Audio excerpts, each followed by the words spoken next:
Hey, welcome back to Beyond and Within Astrology. Today we are going to talk about the second aspect in my series about the astrological aspects. And today we're going to talk about the trine. So you do not need three planets to be involved in this aspect to be a trine. It's actually about the degree that the planets are aspected to each other.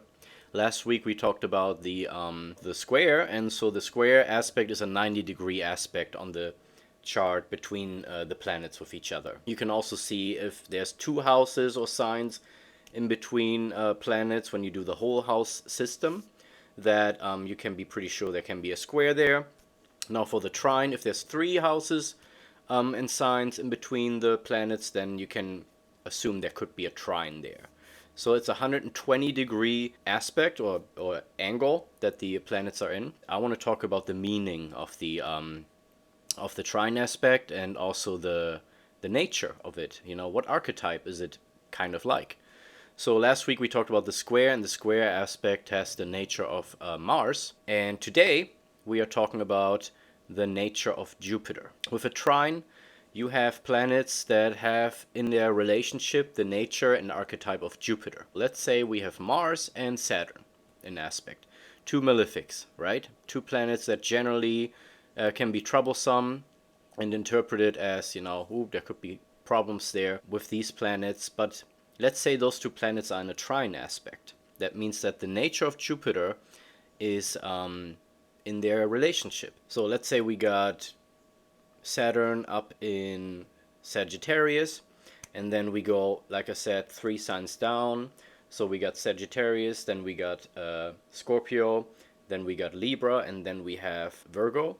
So that would be in Leo, if I'm correct. There would be Sagittarius and Leo. It's a trine aspect. Now, one thing you can notice is that both Sagittarius and Leo are fire signs. So they build a trine together also with the other fire sign, which would be Aries. So all the same element signs are always in a trine aspect to each other. Another way you can easily spot if there is maybe a trine. Sagittarius Saturn would be about responsibility, like Saturn likes to be, about structure, about limiting things. And that being in Sagittarius would mean that Saturn wants to create some sort of like structuring and limiting, so that the desire for expanding and broadening your horizons and everything, which Sagittarius has, could be accomplished. So there's a very structured, strategic, taking this kind of serious approach to the Sagittarius energy. Now, with that being in trine with Mars in Leo, Mars in Leo meaning there's a lot of movement towards something in Leo. So there would be a lot of movement to get forward with expressing yourself, like Leo likes to do, showing yourself, being seen, and kind of radiating something, your inner treasure that you think you have, and you want that to be seen by the world because you think that's a good gift to give to the world, is yourself. So that would be then Mars in Leo. Mars would push that, would bring a directness, a directness to it. So now these two are in trine, right? That means that energies are flowing in a supportive way. They're flowing in a way that gives space to each other, like Jupiter likes to do. Remember, we said the trine aspect has the nature of Jupiter. So put them all together.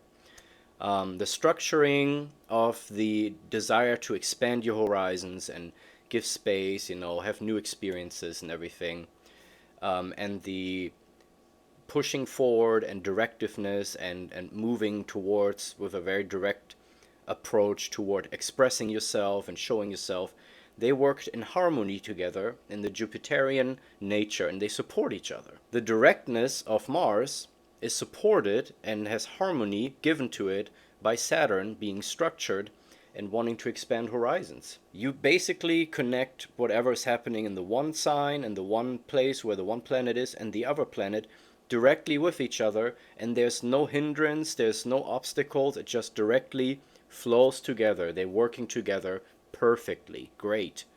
They have a good time together. Sometimes these planets can have a too good time together because these energies flow so easily that it can happen that we forget, that there's just too much of that sometimes. So trines on the one side are very supportive and great, but they can also become self-runners that we sometimes need to kind of, pull the reins a little bit and say, hold on, there's too much of this, or this is too easy, I'm too much about that in my life, or these things are happening too much in my life. I need to limit this somehow. So it's interesting that we might sometimes feel like a balancing need for that. So let's say Sagittarius Saturn structuring the directiveness of Mars in Leo. So there's a person maybe that is very direct in their self-expression, takes a lot of space, and says, okay, here I am, this is me, I want to be on top, I want to be the leader, I want to be seen, I have something to say, everyone needs to follow me. And it can be very intense because Mars pushes that and goes directly to, I want to go ahead of everyone else. So this person can come across very self-absorbed, right? Mars and Leo, it's all about me, I'm the most important person. Because they generally, naturally actually feel that that's true. Leo really believes that there's something about them that they need to share. Now, give the structuredness and from Saturn to this person can probably explain and kind of come across as almost authoritarian in that matter, and really create a system of how they can put themselves forward. Well, if you let me be the leader, if you let me go forward, if you listen to me, if you let me take the stage, then we're all going to benefit, we're all going to broaden our horizons, and it's going to be a great experience. We're just going to go to the next level. Like, it's a genuine belief, that's also Sagittarius, a belief that this is the best we can do. So it's a very strong interaction between those two signs. When they are connected, those planets are very strongly interacting with each other. So I don't know what kind of person you could imagine, but imagine someone who is just completely convinced that they are the main star of life, of the universe.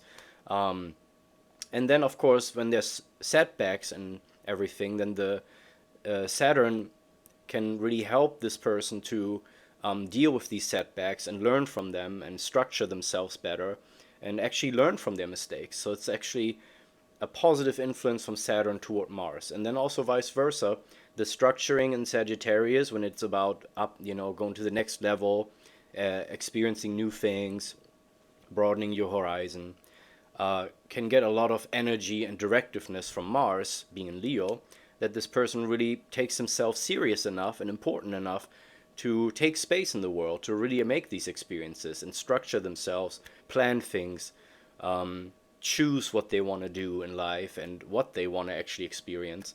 That's also Saturn. Yeah, so you can see those things. Now let's say we don't talk about personality necessarily, but events. Let's say we're trying to see what maybe can happen in this person's life. Now, seeing Mars and Leo, I would immediately say that this person will probably have opportunities to put themselves forward and take center stage. There's going to be opportunities for that. When I look to Saturn and Sagittarius, there's going to be probably positions that this person is going to experience and have in life where they get to plan events or things that need to happen, or maybe trips or anything, where they can use their Sagittarius energy in a very structured way to make these events happen and plan these trips. So that's going to be things that frequently come their way, that they are put in that position, possibly. That is the trine aspect, this Jupiter energy, giving this harmonious flow, this giving space to each other and making things possible with each other.